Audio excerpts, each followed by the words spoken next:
This is the day that the Lord has made. Let us rejoice and be glad in it. Please be seated.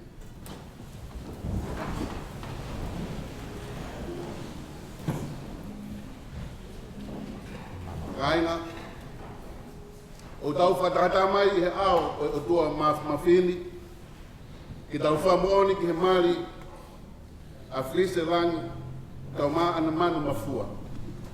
Ki tau kau ngā kau mo inasi e na whiwhia, ki tau kou fōki e te kinaua i he lotu te mo huwhia.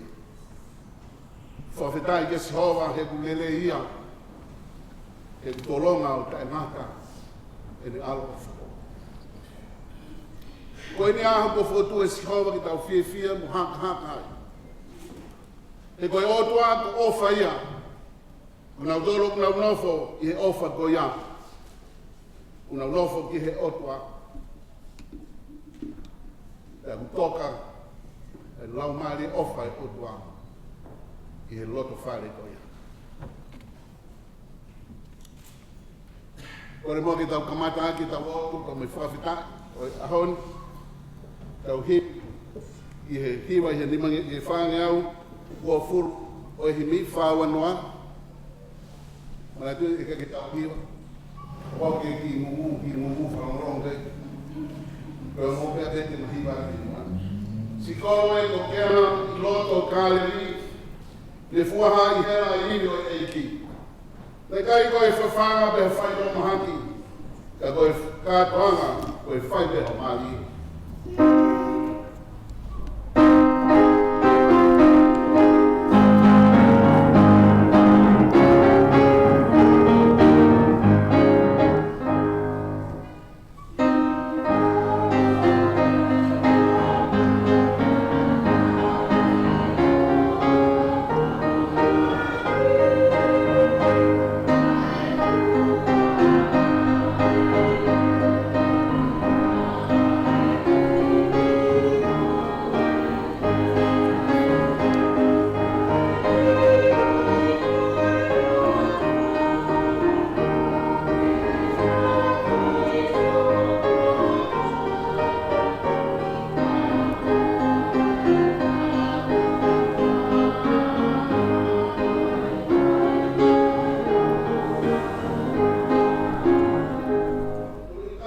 E ngawe nane whai, i iwa wai te waine ke whakatata aki. E koe tuku ni, ka whai lei ai mani, o ke ai moui, o wai pe ai wai.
E ao koe tua Nai whai me ai whakakau ki ai me he pohiri.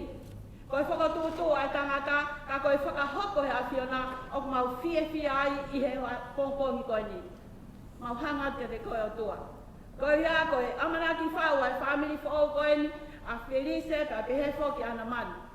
O tua mau tui kai veiveua, ka pau he kai kia tamata ai langa I he awhiona, koe koto kula noa. Kai whakawhetai koe moui koe ni, kua hoko pe ai waia koe tahu.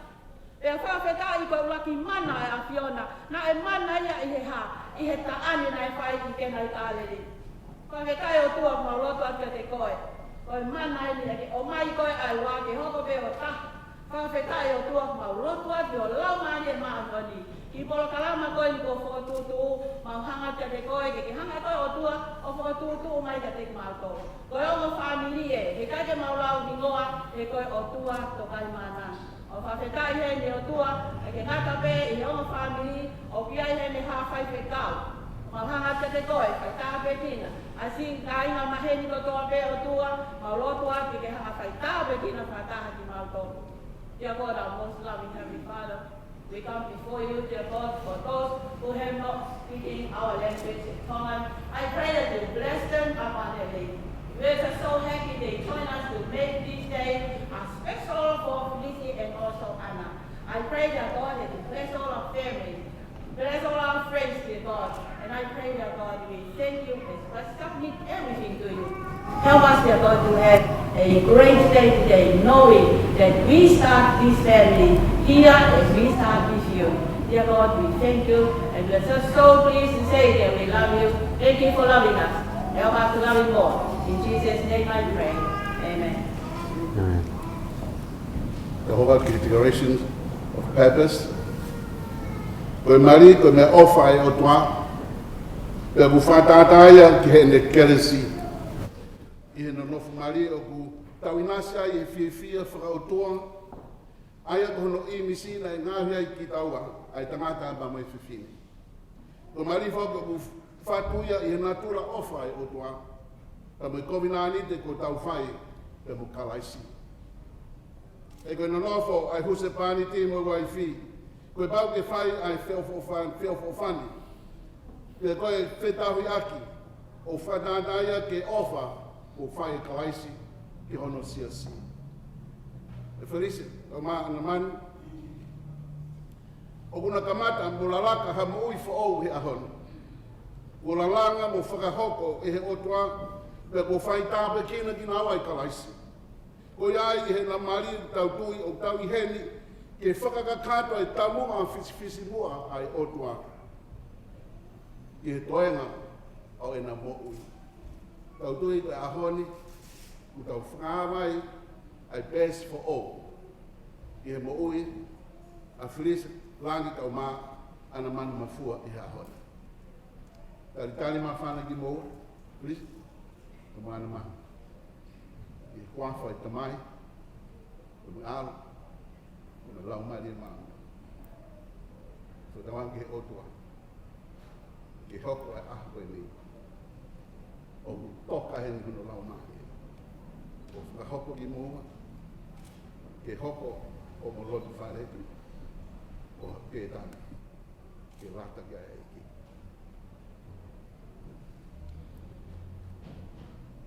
Kore ka ana roro hea, ke me lau e tau reso ni, ke whae ki kōkō whalau Maria. Pe kolokola o tō mai ki hoko e kore reso ni ka tau tōru I kōmpanga ni. Toia me kosperi he toia o lato I tō. Pahe taha tōru, a mai vesi hono whaa ki hono homokulu. Lato I tō, pahe taha tōru, vesi whaa ki homokulu, ai a pehe hono whaa lea. Oku kātaki fuoloa ai ofa, pe oku ana lele ia. O ki kai te meheka ai ofa, o ki kai te rahi ai ofa, te whakafuofuo rahi ia. O ki kai te whai kai ngāri hame, o ki kai te kumi e te mea pe a ana. O ki kai te ita mofua, o ki kai te maharo kori, o ki kai te whiawhia I a mahara, a o ku whiawhia ia I he mooni. O kune uwhiuwhia mea katoa pe, o ku tui ia ki he mea katoa pe, o amanaki lelei I ngahi mea katoa pe, o ku tātaki ai mea katoa pe. O ki kai wha au ke ngata ai o wha. Ka koe ngahi kiki te e ngata ia. e koe ngahi lea, e ngakaia, e ko ilo ai mea mua le atu ia.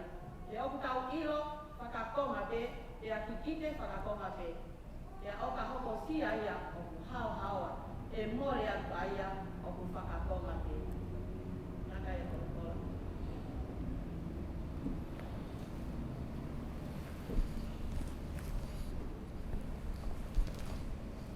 Koe reke o tataki a fio. Tau tahai o kua. Whakapati ki he. Japanese? Tomato.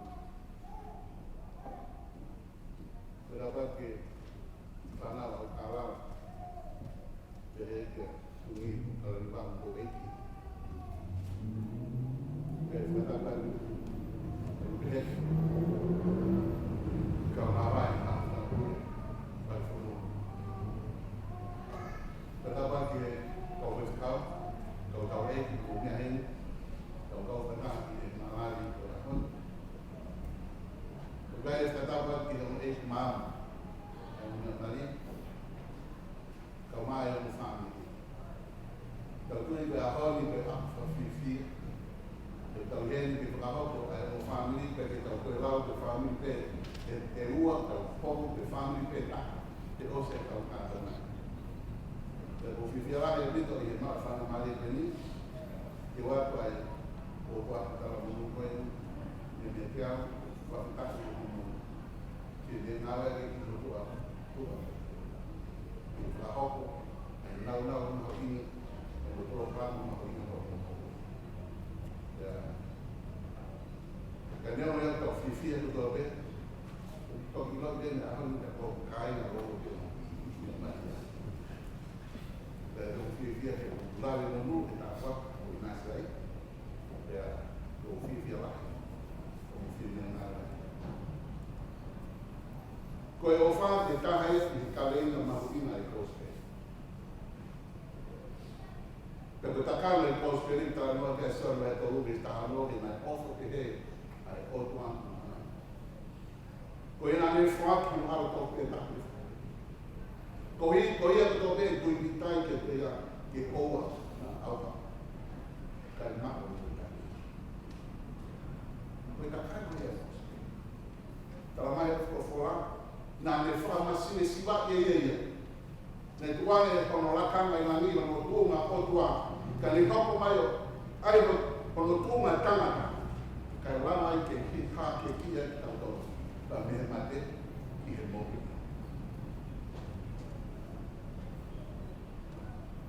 Ofa kau. Kau tau ngāre lahi ake por forfulani i he ngahi mari. Koe te kimi seri pia a bawa he kai koning tō. Koe ta aia he seri, me tō kanga e bawa ne ia e ngahi māma he pahe o tō whare isis. Koe ngahi whiang hangai. Te ngata pehe whiang hangai e kau lotu. O nau te whiang wahi ko hei kua sai taha. Hane, me hoi sahi ko hoi whakau. O hati a taha pehe o tō whare isis sai ane. Ono, e lau maari e me tare ni te tamakoe, te tamakoe. Tala roto le apostol. Ni awa te mawa, te lava lea ta wāke. Ka te mawa ilo roto. It means nothing. Ka wahe kai ki ati koe ai ofa. Te whamara kōko le lea tau. Ke tau ilo ki tau nofo mari. Manai pa wet whaariwa koe atu tātai ki, koe ati harapu mai. Tau mātua te api.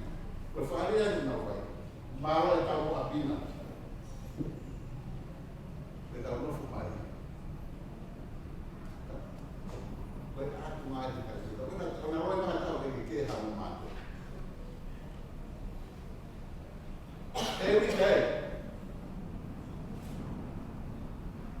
Every day in our lives we face conflict. Koe tau ia mami. Kau kaya te maharina ia. Koe tai kō kulune e si sure te tau mani. Kia kurindiu ia. Koe kōko whiwhia. Koe kei whakatau. Koe whiwhia. Nahi? Toko tuka e whawhawhai mo tō mai ke pahe mai. Korindoa ki tātou. Love is patient.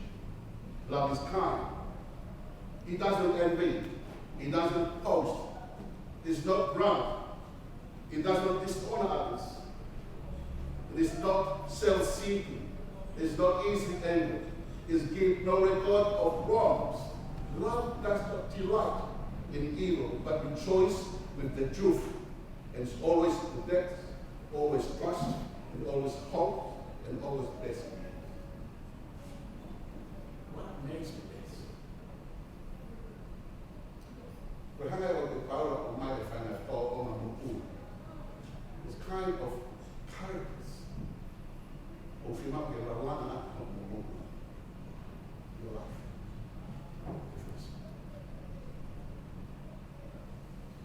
El lugar de una familia, o muere por un año, por algo, y el otro sale. Hoy trabajan en todo, por todo el individuo, por todo el poco. El trabajo muy, Lord, el también trabajar todavía, o work, and put God first in your family's life.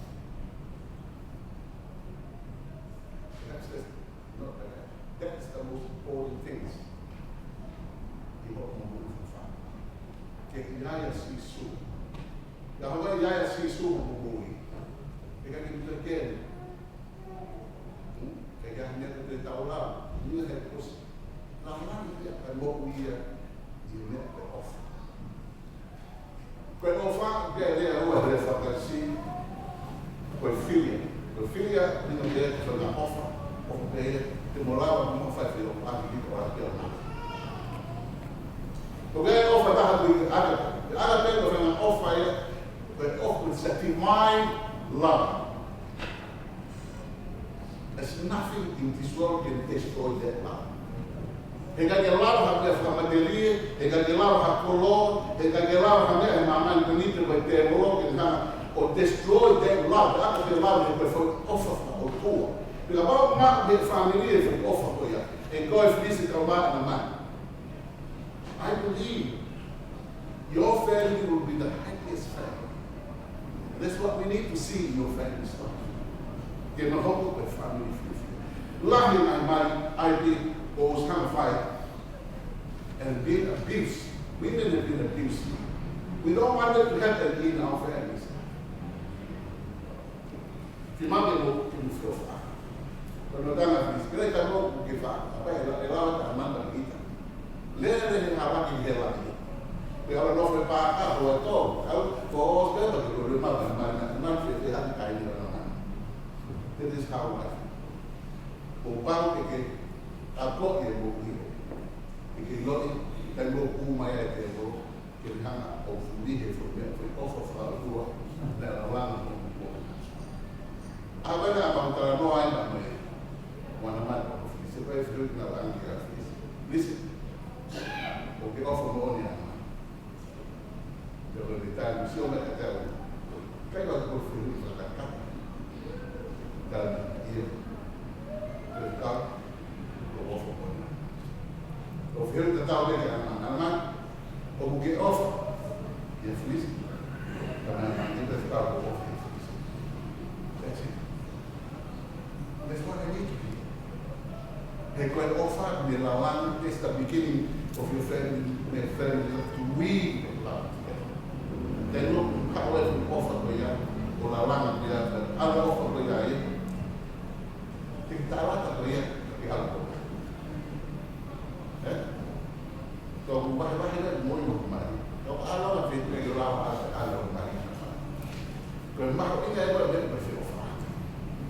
Kalau kita become utara, kalau kita apa yang kita lakukan, kayak kita yang ada of lagi, kita ingat kalau kita ada dalam orang usia rumah.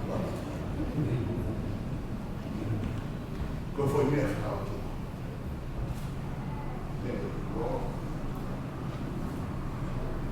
ada apa? Apa yang boleh je, itu orang orang ni tak tahu apa saya. Ufah apa deh. Tala no tala fai ya tau toi ko lave tala no ai ko ito ba mo fuma fa be stadi mo turi ki ofa the winga mai vivere ki fa komi ki ofa every day talo de mara ha ka kongongi viviri ke o whaka ke lawa o nofu pa o luta o family o tāra o tāra. O gai ka nata i roa i te taki roa i te kandi. Pero no ke lawa i te kandi. Where there is love, there is life. Koe poto o piaia o wha, o piaia moko. It is true. He peke lawa ki māma i mai e moko i mama o wha. Mutu i ai, o kam ke oe a māma e o moko i mama o wha. Koe lawa i te tamata John Golden. Love builds on beauty, soon as beauty dies. Tau mai koe ofa koe o kula langa I wha ofa. E more e. It will disappear. E kukai le mga tungai na mga tungai a la langa ofa.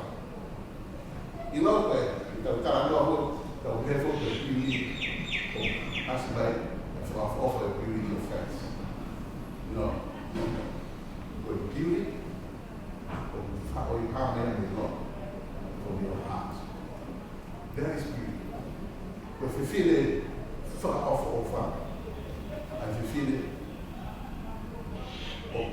come around, I put my hand to try to far away. That's beauty. The beauty of the movie, Mama, the find out beauty there is temporary. Discipline. The beauty of your market of shield that don't get from inside. The okay? Saint Augustine is one with time and peace of the world. See? Love is the beauty of the soul. When offer, when now,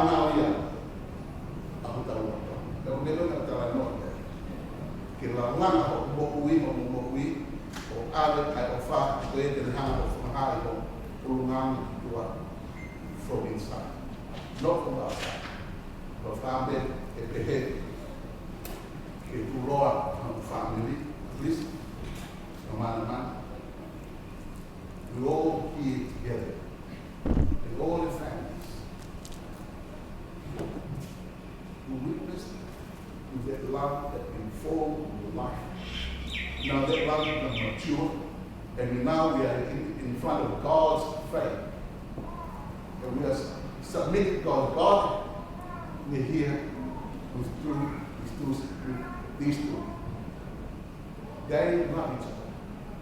And we want you to hold them together and don't let them go. And we hold God together. Don't let me go. Okay? Okay, off right here. We tell them, but I don't know how you want to handle the people more from now and forward. Okay? Do it, they will. They wait outside. Once you step out from here, I want you to let God hold you. All right, for Friday for you. The only thing I can block the time and not the fact. I got the head and break. If we leave from the mafia or block, there's no one in the world can break it. The power of God will is living in your side. This is what I need for you, both of you, to have that inside you. Yeah? If I don't feel fine. So if you go like anything else, God, love,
Krisilani, Mana Mafua.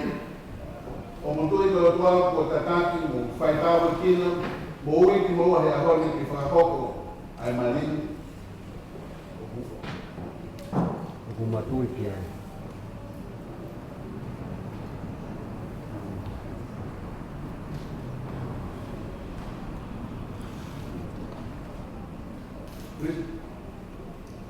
O ke loto ke mao e whewhineri ko ho waifu whamao.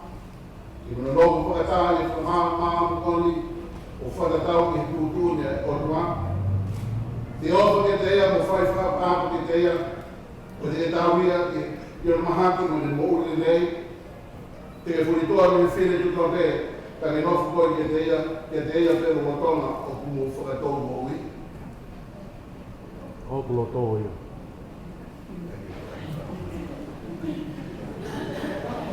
O kuloto ia.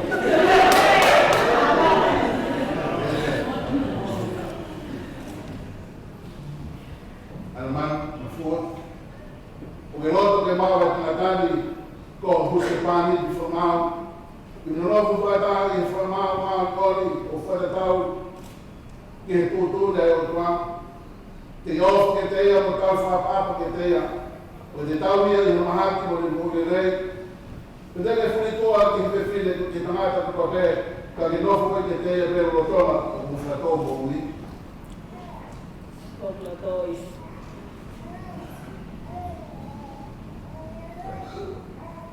Koklotoi.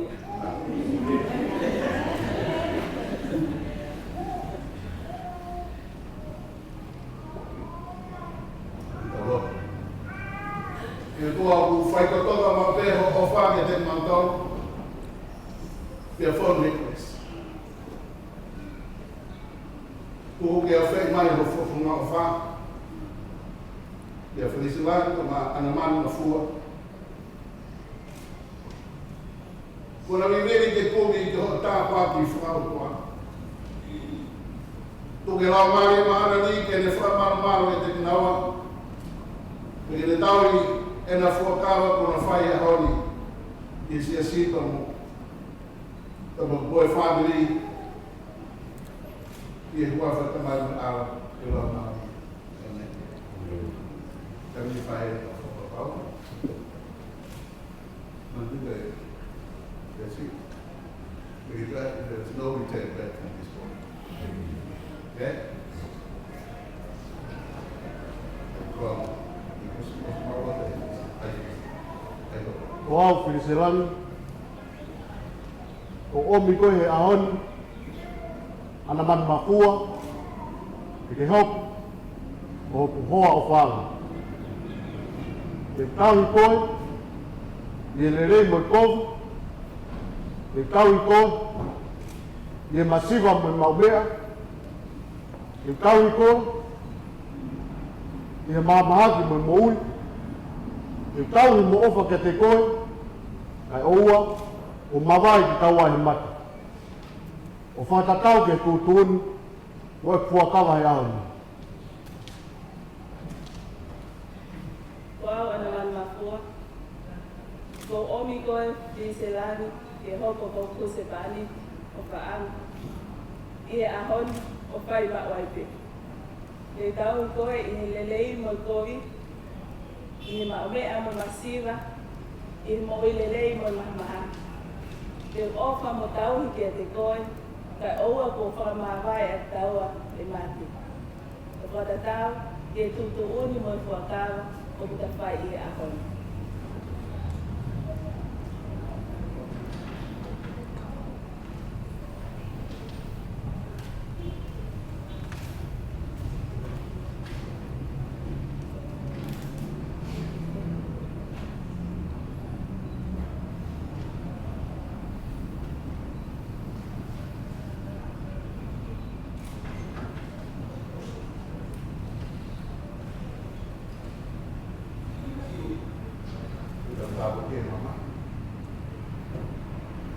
Papaya ke rua. Ai mama koe ni koe whai longa. E whai longa e whakakau ko pai. E whirise ko mana mana. tu ke swa e la mare ma ni ke hoko ai mamani ko fai longa o e ofa ta ngata ko la langi e na moku e ora fa mai e hato le a university ni ke fa mana ko te na wa na fu ka ya ho pe ta ki na mai mama ko ni e sisu Christ ko ao ko fa mu amen.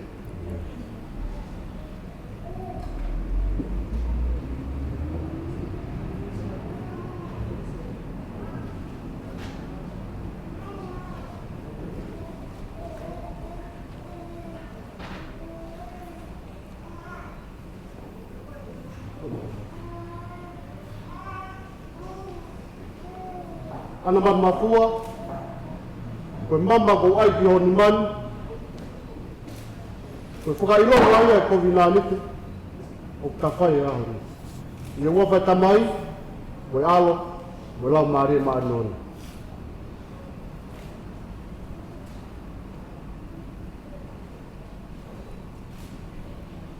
Ini serangi, koe mama ko hanga tui honi maa i he kouani, no whakamau ia ta COVID-19, i huawhai tamai, moe alo, moe lau maare maa nori. I ao ko tua ma fi o fuka taili ko fa ho kwai afrisa langi ko ma ana manu langi ana fotawa o fuka ho ko ia ni mari ma on ta bona fe puga fa ni ma ta fa ki ta mama e wa fa ta mai ko ao ko lo mari ma on ko ia ko fa ho ki na wa ko se pariti kama wife e ao ko tua kama kai oia ko whahoko i ao e ko tua e ona mawai e tana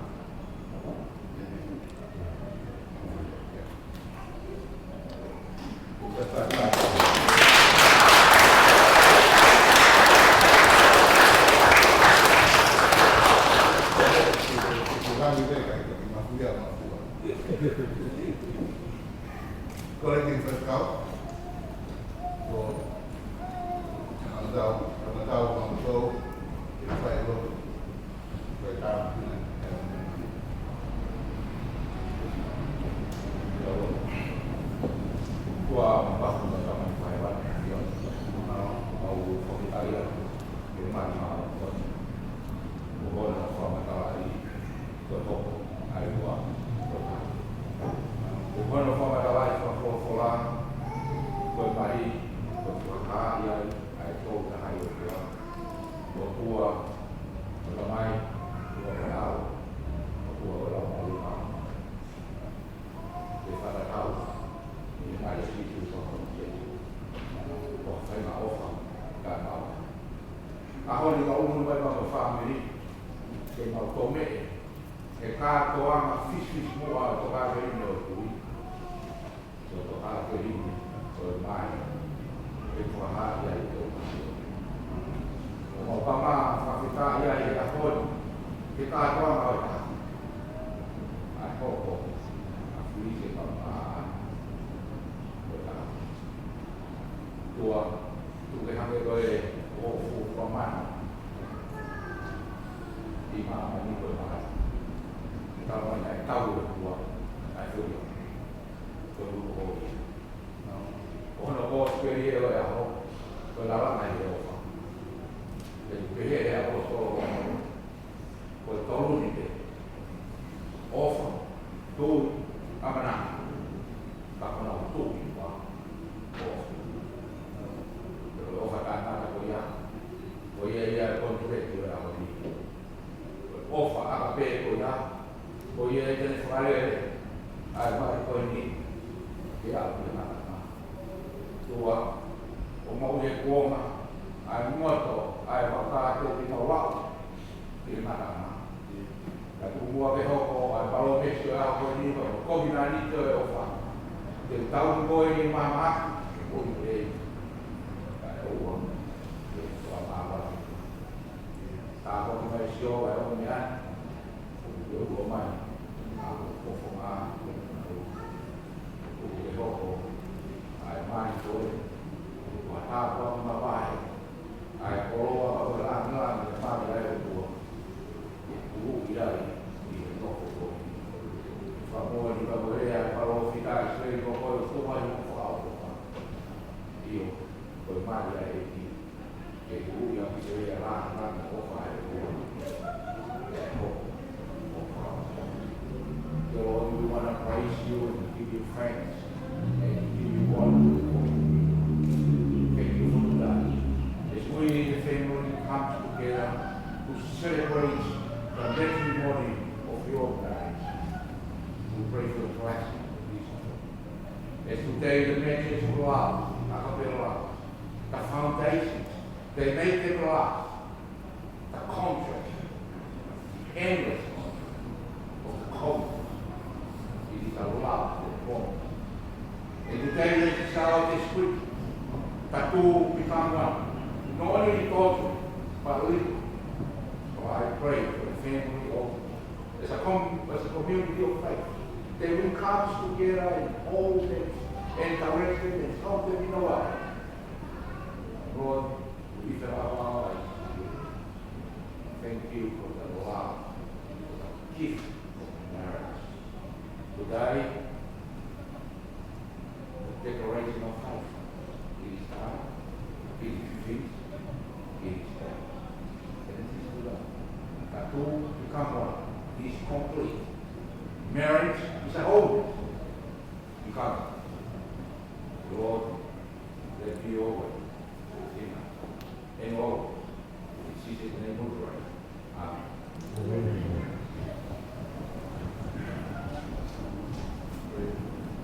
Kemudian kita supaya semua ini yang mari bahwa kita dalam kota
dai famana ni kia karibu yang jauh ya.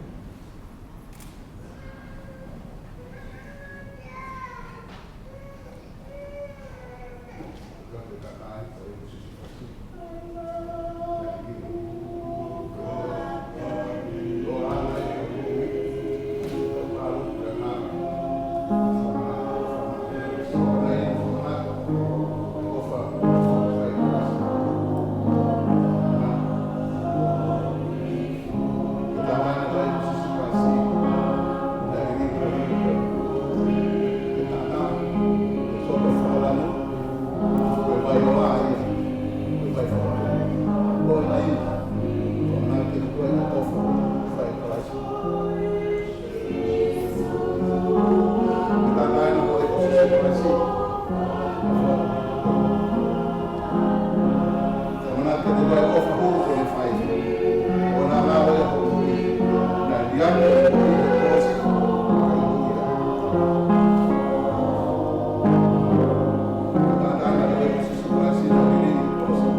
o wha koe tū.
Tuke hopo atu, ai mohu mea o tuampa mo ne kere si e di mua. Peke mo mau foki mo i tāpaki o i mo uita e ngata. Tuke o toa mawhia ia kune whakatupu, mo tānaki mo huhui ki moa. Ke ne whai, tāpakina ki moa, i he ahoni, pia whai maua i pe. Pia koe krese a kiko sisu Christi mo e ofa e toa ke tamai, pa mo i whiau i lau maari e, koe maa oni ke nofu mawe te moa o ta ngata te tai mai. Amen.